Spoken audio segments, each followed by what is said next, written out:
Hello and welcome to another video of Physiology of Circulation. In this video we're going to talk about the coronary circulation, so please subscribe to X-Med Education channel and enjoy learning medicine with us. So let's start. Coronary circulation, it started from blood supply through the right coronary artery and left coronary artery. So these are the sources that gives blood and oxygen to the tissue of the heart, myocardium, endocardium, and epicardium. In different people, there is a different amount of blood that goes through coronary arteries. For example, in 50% of the people, right coronary artery has a dominancy. It means that in these people, right coronary artery has more blood and it supplies bigger part of our heart, and some people left coronary artery is dominant, and in 30% of the people the amount of the heart that they supply is same. So left coronary and right coronary approximately distribute blood in a same amount, in a same level. And what is important to know here is that the large arteries does not have any anastomosis. So why is that important? So for example, just imagine one of these artery is occluded. For example, what's happening when someone has heart attack. So when that artery is occluded, the blood will not go to that region anymore because there is no anastomosis. There are not other pathways. And look at the picture that I put in this slide. As you can see, there are many vessels and many small arteries, and after that there will be a lot of capillaries. So the density of capillary in the heart is a lot. Why? Because it's an organ that always works 24 hours working, and it has a it has very important job to pump blood through our body. So the job is important and it needs many capillaries. That's why the blood flow to our heart is around 200 to 250 milliliter per minute, and it's 5% of the total cardiac output. It's just one organ, and in our body we have many organs, different tissues and different cells, but 5% of all of that just goes to one organ. So it shows the importance of this organ.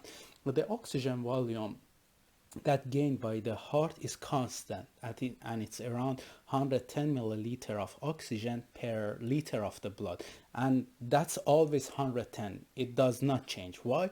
Because it's the differentiate between the arterial oxygen content minus the venous oxygen content, and this value is always same. So let's go to another slide. What is the characteristic of the coronary circulation? So as you know, we have something called systolic blood pressure and diastolic blood pressure. In normal vessels and in normal tissue, that vascular bed, that capillary bed that we explained in our previous lectures, should be same as the systolic and diastolic pressure that we have in aorta.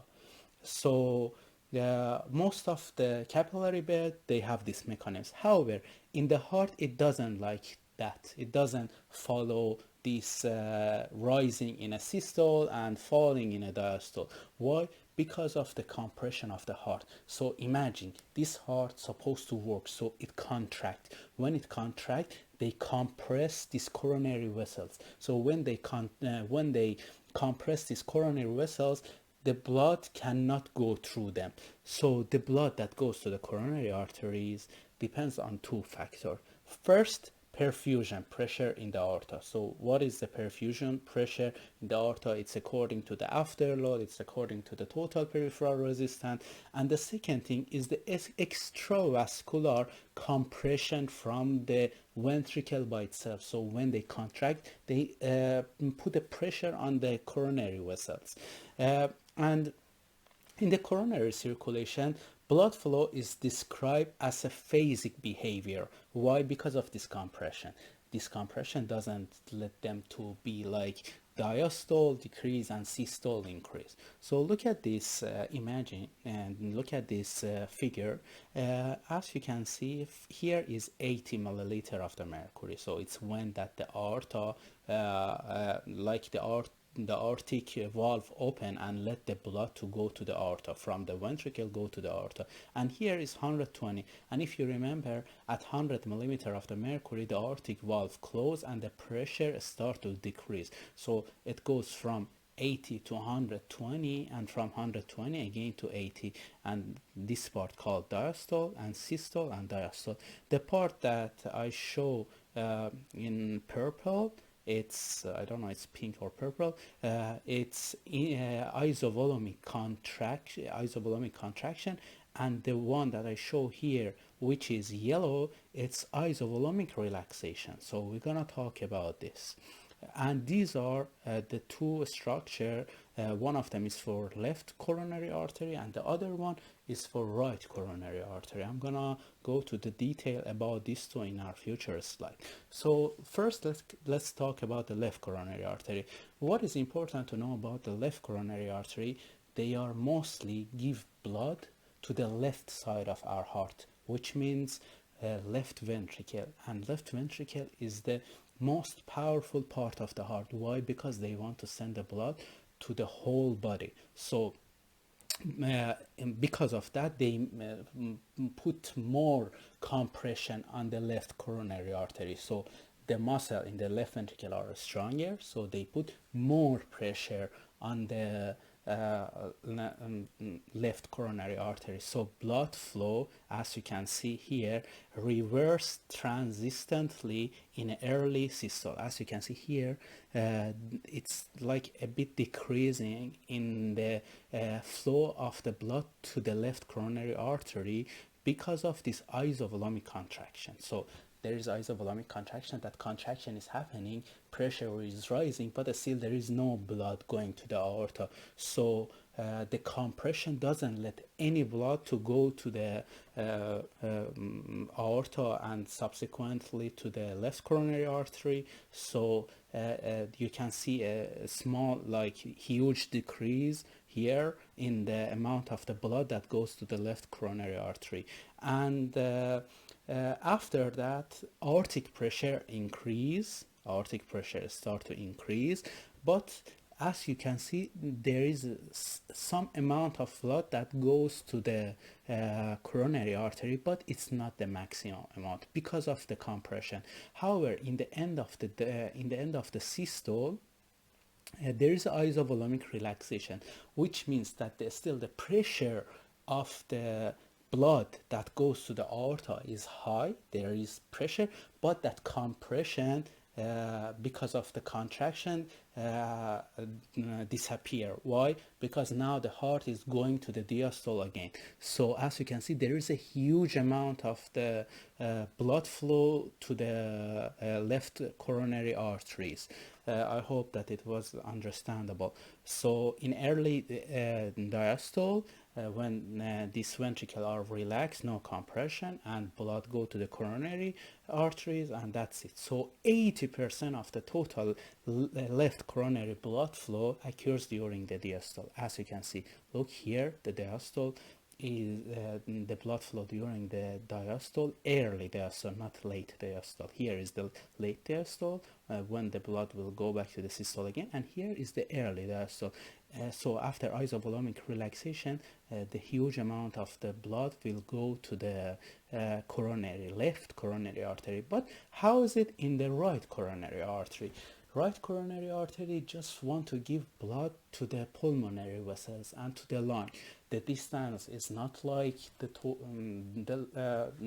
blood that should go to the aorta and they have to go all the way to all the organs. It just needs to go to the pulmonary vessels and they should come back. So the pressure is low, the contraction is not comparable to the left side, is much lower. So because of that, as you can see, we don't have that compression. So the amount of the blood decreased this decline in the amount of the blood flow is much less than left coronary artery.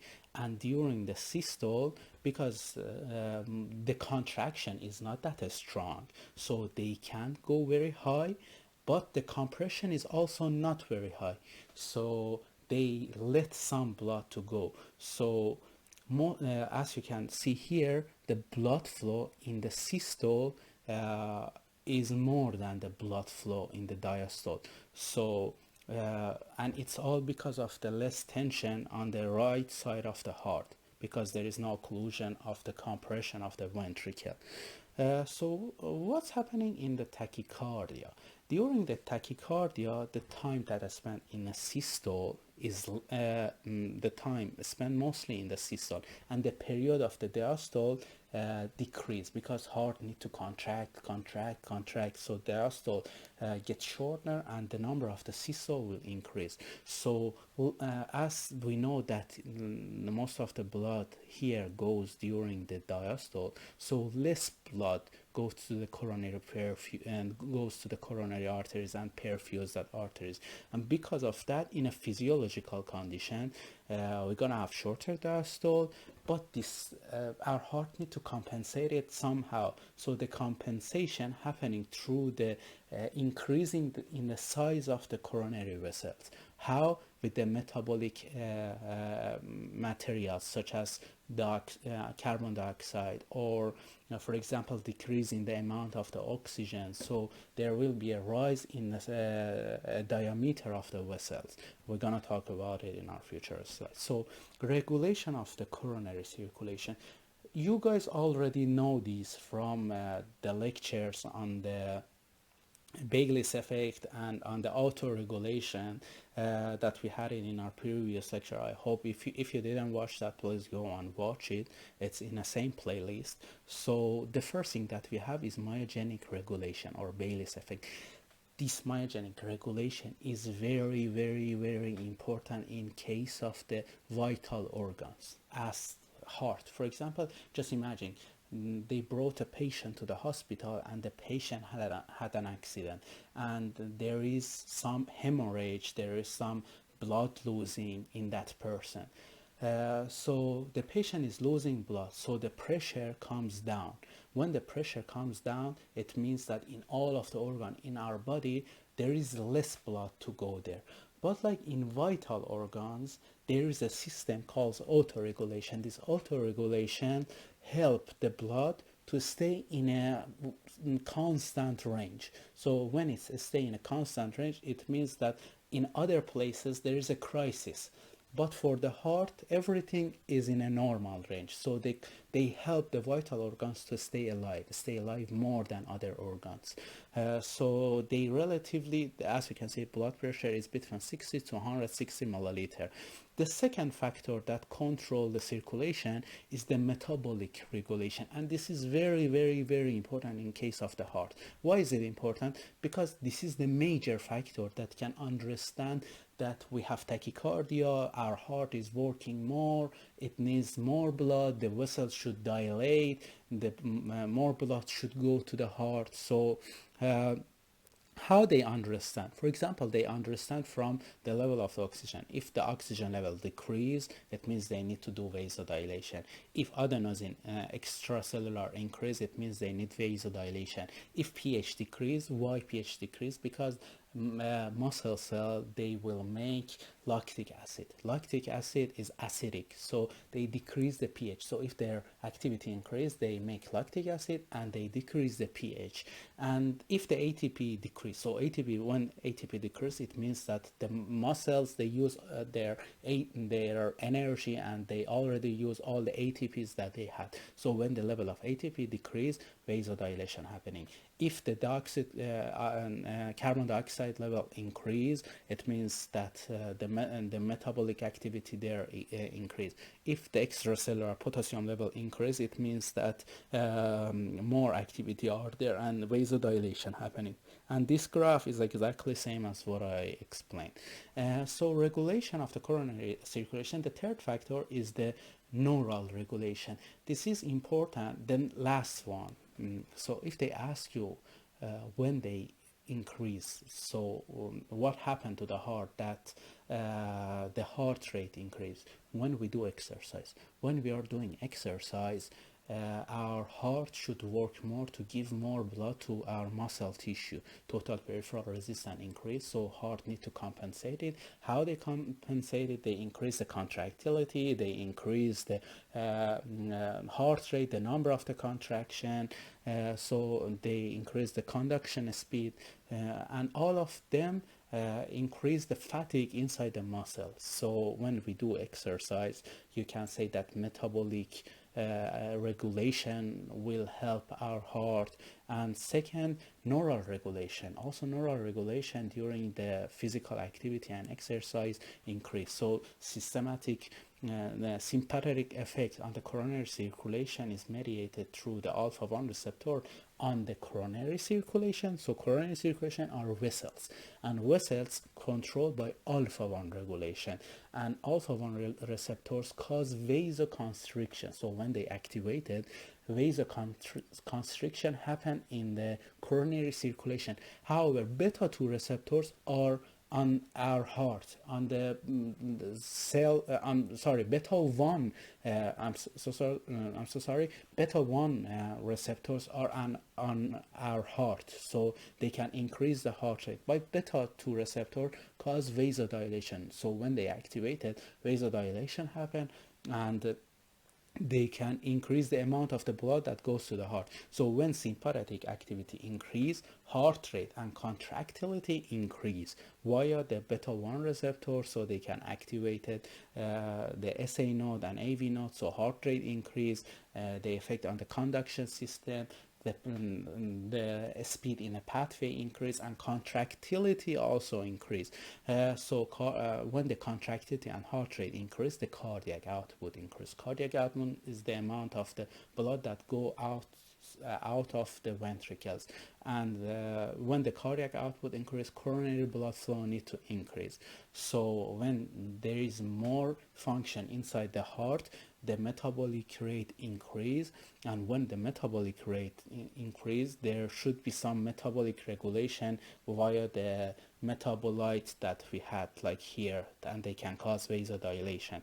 So this neural pathway, the effect of sympathetic nervous system, and the effect of the metabolic pathway that we explained in our previous slide, they help our heart to adapt to the new situation. What is the new situation? Exercise, working out. So how does our coronary circulation work in a long-term situation?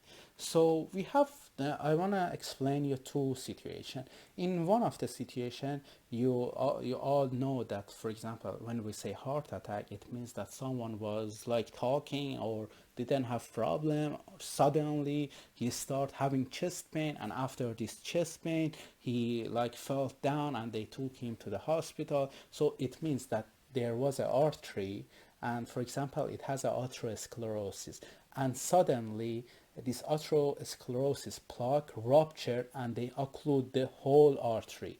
So in that case we have myocardial infarction. Why? There is no time for adapting to any situation. This pathway occluded, and from the other part there will be no blood supply, no oxygen, so that cells behind that occlusion will die.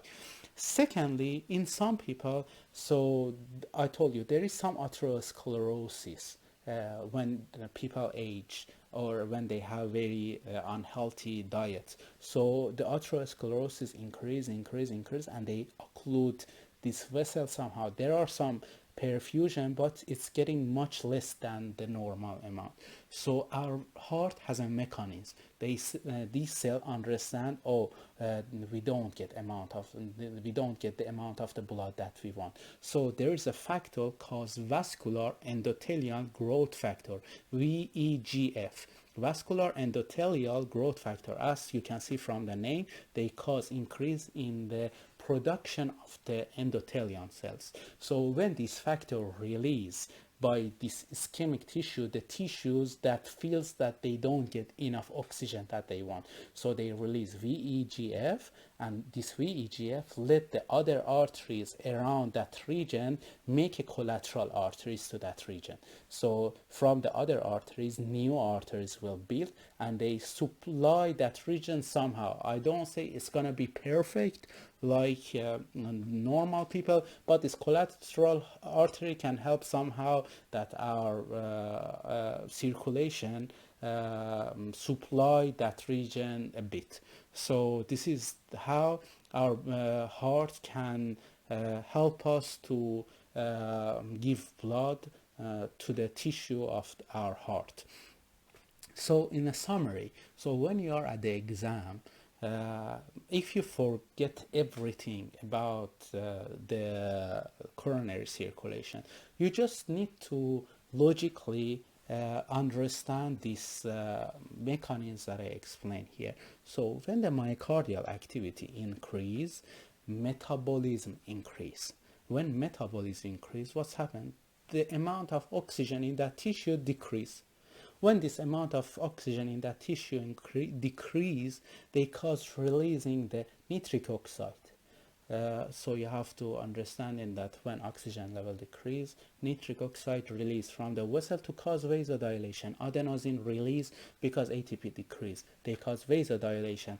Extracellular potassium channel increase. So potassium ATP potassium channel that they work with ATP activated, and they all cause vasodilation. So other factor is when the demand of the muscle increase, so they make more carbon dioxide, they make more lactic acid, so number of the hydrogen ion increase and they decrease the pH. Sympathetic effect that can also cause vasodilation through the beta 2 receptors. Myogenic mechanism, which was autoregulation, can also affect, and all of these cause more oxygen supply to that region. So that's all you need to know: autoregulation, metabolite activity, vasodilation, and that's it. Thank you for watching. Goodbye.